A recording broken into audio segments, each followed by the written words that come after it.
Ujaman juga Regional Committee ke Beripet yang kerja perbait put na West Khasiels District ubah Director Lingdo Tongkhar haka kendai terik mentau benai ula penpau ke jingkemen babaro arteli ki jela kilai menjur beria penbait no uput jonglai teli ki shnong ki bahab po kerja ulong bakani kerai juga sorkar jela kalong gajing ais ngobah ki pait ba haka jing rakhi ya ke jing dap san posnem ke jela Meghalaya. Ia jisya gila dap kum kerja penting ya dari report ka crown walk juga ya belum barok. Dari tin kataru kila involve yang haki komiti haki ji kundo ki babon sel hakoti. Kumpan yarap ia kini ki argut ki chief minister pan sultho bansim ya ka decision kemudian mau bahatam. Tinggi lahap ini kundo pun sin tam mengagum chairman juga komiti ban kam ya consult kam bah bunsin haswa ba itsim final decision hakan de level jongki arngot ki chief minister ni ya lang hero ini komiti mereka ya dan te ajinsya ka komiti jongi nak leng ka regional komiti juga west kasahir kala dep na du ko submit ka report but menep de chief minister isu ngau baka long kabaran kam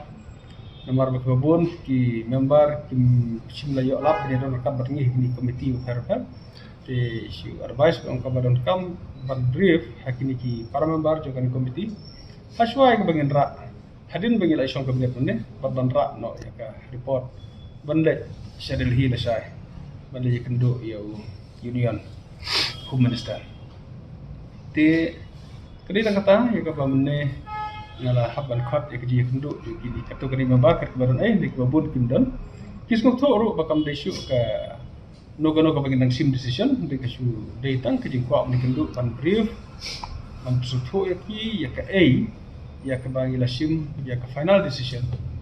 halor jo ki report ya ki ba submit da ke regional committee en de ke jingko jo fi kalau nang sekmat kin le ayu tinga tharai ka kam kala dep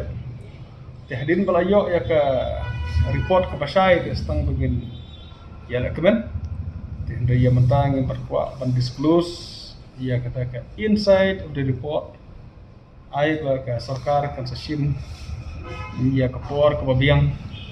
kanu ke por ke babiang tam ya ke kan sasim ya ke ji pentip sikit bat dengan bagi social media press media kata kasusong state government la uchi bestar skobin eman terpenai ki details juga report hakan nek aku dari kasong uchi bestar la skobin le kata itu skobin benda kata la sik pajba kila anur talak ban kuat bantit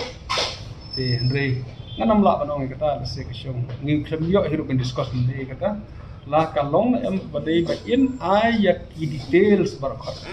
makaran dot kejikran buat uci bisa asam rubah hatu kan bah pengen ai detail nengin suong ba la settle seal and close it and then we go for another phase 2 kata kadi kejinya kran dikesong perde ye la kapoi hakaban le kumta ne wisdom jo uci besar sumde kan pentip